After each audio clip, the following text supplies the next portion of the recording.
नमस्कार, मैं हूं पवन त्यागी। सुप्रीम कोर्ट ने स्वामी रामदेव को लेकर एक गंभीर टिप्पणी की।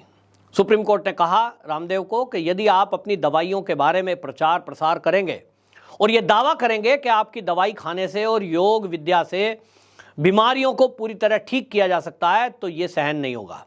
सुप्रीम कोर्ट ने टिप्पणी करते हुए यह भी कह दिया कि यदि आपने अपने इस तरह के भ्रामक विज्ञापनों को बंद नहीं किया तो आपकी प्रत्येक दवाई के ऊपर 1 करोड़ रुपए का जुर्माना लगाया जाएगा। इसको लेकर स्वामी रामदेव सामने आए और उन्होंने प्रेस कॉन्फ्रेंस करते हुए यह कह दिया कि सुप्रीम कोर्ट में हमारा पक्ष बगैर जाने, हमें पार्टी बगैर बनाए जो फैसला दिया गया है वो एक तरफा है और मैं सुप्रीम कोर्ट से ये अनुरोध करता हूं कि वो हमको भी सुनवाई के लिए अवसर दें, तो मैं उनके सामने पूरे वैज्ञानिक एविडेंस दूंगा कि हम जो बोल रहे हैं वो पूरी तरह सच है। और वो मैं नहीं बोल रहा हूं, वो हमारे शास्त्रों में लिखा है कि जिन बीमारियों का जिक्र मैंने किया है कि ब्लड प्रेशर हो, थायराइड हो, अर्थराइटिस हो, ये जो बीमारियां हैं हम जड़ से ठीक कर सकते हैं, बशर्ते अगर आप योग का भी प्रयोग करते हैं और आयुर्वेदिक दवाइयों का उपयोग करते हैं। और ये मेरा दावा जो है पूरी तरह साइंटिफिक है। उन्होंने प्रेस कॉन्फ्रेंस में ऐसे बहुत सारे लोगों को, रोगियों को भी बिठा के रखा जो पहले कभी बीमार थे और अभी वो ठीक हुए हैं। कई जगह वो रिपोर्ट उनकी पब्लिश हुई है। भारत सरकार ने बाकायदा उसको मान्यता दी है। आयुष मंत्रालय योग और आयुर्वेद को बढ़ावा दे रहा है। ऐसे में सुप्रीम कोर्ट की वो टिप्पणी अपने आप में एक सवाल खड़ा कर रही है कि आखिरकार सुप्रीम कोर्ट ने इतनी कड़ी टिप्पणी क्यों की। सुप्रीम कोर्ट हमारे देश की जो पुरातन विधा है, जो हमारा आयुर्वेद है, जो हमारा योग है, जो हमारी पतंजलि योग पीठ की बातें हैं, उसको कैसे ऐसे कह सकता है कि आप तत्काल ऐसे विज्ञापनों को बंद करें। आप देखिए कि जो एलोपैथी है, अगर कोरोना काल का आप ध्यान करेंगे, कोरोना काल में असल में रामदेव जी ने एक दावा किया था। उन्होंने कहा था कि जो हमने किट बनाई है कोरोनिल, और उस किट के प्रयोग करने से कोरोना बिल्कुल तरह ठीक हो सकता है और उसके साइड इफेक्ट भी नहीं होंगे। दूसरी तरफ रामदेव जी ने उस समय यह बोल दिया था कि ये जो अस्पतालों में ज्यादा मौतें हो रही हैं ये ओवरडोज देने के कारण हो रही हैं, क्योंकि इनके पास कोई दवाई तो है नहीं।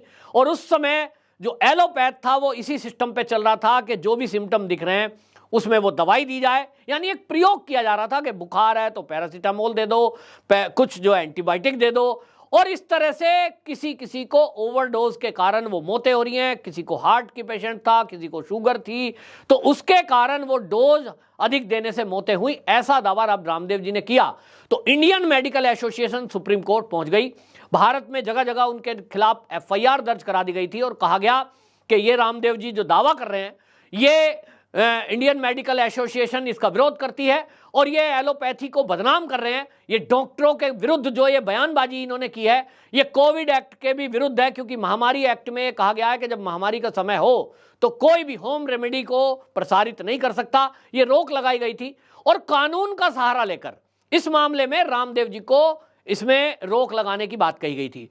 उसी समय सुप्रीम कोर्ट का फैसला आया और रामदेव जी को यह आदेश सुप्रीम कोर्ट ने दिया था कि देखिए आप अपना प्रचार कुछ भी करें, आप कहें योग अच्छा है, आप कहें प्राणायाम से बीमारियां ठीक होती हैं, आप कहें कि ये काढ़ा पीने से आपको खांसी में जुकाम में आराम आ जाएगा, लेकिन आप किसी अन्य पैथी की बुराई नहीं कर सकते। रामदेव जी ने इसका पालन किया और वो जो कोरोनिल का ऐड टीवी पर चल रहा था उसको बंद कर दिया गया, क्योंकि सुप्रीम कोर्ट ने ऐसा कहा था कि कोरोना की दवाई, इसका दावा आप तब तक नहीं कर सकते जब तक कि इसके रिसर्च के पेपर ना आ जाएं। तब तक ऐसा कुछ आया नहीं था और इसीलिए रामदेव जी ने वो ऐड भी बंद कर दिया। एलोपैथी डॉक्टरों के विरुद्ध जो बयान दिए थे उसको भी उन्होंने वापस ले लिया। लेकिन अब सवाल ये उठ रहा है कि इंडियन मेडिकल एसोसिएशन दोबारा सुप्रीम कोर्ट में इस मामले में क्या चाहती है, रामदेव जी के वो आयुर्वेद को क्यों बंद करना चाहती है। तो इसके पीछे रामदेव जी ने मीडिया में आकर यह बयान दिया है और उन्होंने कहा देखिए ये गैंग है और ये जो गैंग है ये इंडियन मेडिकल एसोसिएशन कोई एक ऐसा एसोसिएशन नहीं है, ये यहीं भारत के कुछ डॉक्टरों ने बना रखा है, कुछ एनजीओ टाइप का है। और इसमें जो एलोपैथी है, हम तो दावा कर रहे हैं कि हमारे पास जो हमने आयुर्वेदिक दवाइयां बनाई है हमने पूरा उस पर लिखा है क्या क्या यूज कर रहे हैं। हम दावे के साथ कहते हैं कि हम ब्लड प्रेशर को ठीक कर सकते हैं, हम थायराइड को ठीक कर सकते हैं, हम एक ही दिन में 200 से 500 ग्राम वजन घटा सकते हैं, और इस तरह के हमारे पास पूरी थीसिस है। बिना हमारी प्रमाणिक तथ्य और वैज्ञानिक जांच करे हुए हमारे खिलाफ इस तरह की बयानबाजी कोई कैसे कर सकता है। सुप्रीम कोर्ट में उन्होंने यह तक कह दिया कि सुप्रीम कोर्ट को यदि एक तरफा फैसला करना है तो चाहे वो हम पे 1000 करोड़ का इस तरह का दंड लगा दे, चाहे मुझे फांसी दे दे, लेकिन मैं कभी भी ये नहीं मानूंगा कि मुझे वो ये कहें कि मैं अपना बोलना बंद कर दूं कि साहब आयुर्वेद में कोई दम नहीं है, मैं अपनी दवाइयों का प्रचार बंद कर दूं। ये तो नहीं होने वाला। अब रामदेव जी ने जिस तरह से बात कही है, इसमें एक नए सिरे की अब बहस शुरू हो गई है कि अब सुप्रीम कोर्ट वाकई में क्या इस तरह से एक तरफा फैसला ले सकता है। एक बड़ा सवाल तो उठता ही है कि भाई अगर सुप्रीम कोर्ट में कोई इंडियन मेडिकल एसोसिएशन या कोई डॉक्टर या कोई संस्था अगर आयुर्वेद के खिलाफ कुछ बोलने के लिए पहुंची, तो कम से कम सुप्रीम कोर्ट को रामदेव को यह तो कहना चाहिए था कि रामदेव जी आपके विरुद्ध एक कंप्लेंट आई है, जरा आप जवाब दीजिए। दूसरी पार्टी को सुने बिना सुप्रीम कोर्ट ने एक तरफा फैसला दे दिया। यह अपने आप में एक नया उदाहरण है और इसीलिए रामदेव जी सामने आए हैं। अब टकराव की स्थिति है, लेकिन देखना होगा इस बीच में सरकार को भी कुछ करना होगा, क्योंकि सरकार तो आयुर्वेद को बढ़ावा दे रही है। मोदी सरकार जब से आई है वो तो योग को बढ़ावा दे रही है, और ऐसे में पूरे देश के अंदर एक जिरह छिड़ रही है कि क्या ये एक सुनियोजित षड्यंत्र है उन्हीं लोगों का जिन्होंने हमारी शिक्षा पद्धति को नष्ट किया, उन्हीं अंग्रेजों का जिन्होंने इस देश में आकर के हमारी संस्कृति को नष्ट करके कब्जा करने की कोशिश की। और उनको लगता था कि हमारे यहाँ तो ये आयुर्वेदिक विधा, आप याद करिए कि हमारे घर में कभी किसी को चोट लगी तो बचपन में दादी बोल दिया करती थी कि भैया इसको हल्दी लगा दो। अब ये हल्दी नेचुरल एंटीबायोटिक है। दादी ने तो कोई BA-MS का कोर्स किया नहीं है। आज जो BA-MS कोर्स कर रहे हैं, MBBS कर रहे हैं, वो ये जान रहे हैं कि हल्दी का जो एसेट्स है उसी से दवाई बन रही है जिसको बीटाडीन बोलते हैं। लेकिन इसको हमें तोड़ मरोड़ कर पेश किया गया और हमें ऐसा बताया गया कि जैसे भारत वाले तो कुछ नहीं जानते, ये तो अज्ञान अनपढ़ सपेरे हैं और इनको सारा ज्ञान तो अंग्रेजों के आने के बाद ही हुआ है। जिन लोगों ने इस भारत के इतिहास को नष्ट किया, जिन लोगों ने हमारे गौरवशाली इतिहास को मिटाने का काम किया, उन्हीं लोगों ने जिन्होंने हमें गुलाम बनाकर यह सोचा कि इनकी संस्कृति नष्ट कर दो, शिक्षा पद्धति नष्ट कर दो, उन्होंने ही हमारी चिकित्सा पद्धति को भी नष्ट और भ्रष्ट करने का प्रयास किया। लेकिन आज स्वामी रामदेव जी, आचार्य बालकृष्ण जी के जरिए ऐसे अनेक लोग और भी देश में हैं, लेकिन इनके जरिए यह विधा आज भी जीवित है। और आप देखिए कि रामदेव जी हो या आचार्य बालकृष्ण, ये तो टीवी पर आकर सार्वजनिक रूप से आपको जड़ी बूटियों की पहचान बताते हैं। आप जंगल में जाइए, पहचान करिए, उपयोग करिए। ये तो ये दावा नहीं करते कि साहब आपको हमारी दुकान से ही खरीदना है। ये तो किसी को नहीं कहते कि कपाल भाती करनी है तो इस कपाल भाती पे मेरा पेटेंट है, जो कपाल भाती करेगा उसको मुझे कुछ देना है। उसके बावजूद भी रामदेव जी के विरुद्ध ये टिप्पणी करना, ये पतंजलि के विरुद्ध टिप्पणी करना अपने आप में आश्चर्यजनक है। और इसीलिए हर देशवासी को आज इस आयुर्वेद और योग के मुद्दे पर पतंजलि योग पीठ के साथ खड़े होने की आवश्यकता है, बाबा रामदेव जी के साथ खड़े होने की आवश्यकता है, आचार्य बालकृष्ण के साथ खड़े होने की आवश्यकता है, क्योंकि यह वही आक्रमण है जैसा कभी अंग्रेजों ने आक्रमण किया था हमारी संस्कृति को नष्ट करने के लिए। यह चिकित्सा पद्धति पर एक सुनियोजित षड्यंत्र है उन लोगों का जो अरबों खरबों रुपए का व्यापार करते हैं मेडिसिन के नाम पर। और आप सोचिए भाई, मेरे घर में खुद मैं क्या खाऊं, हलाल को लेकर के बहस हो रही है।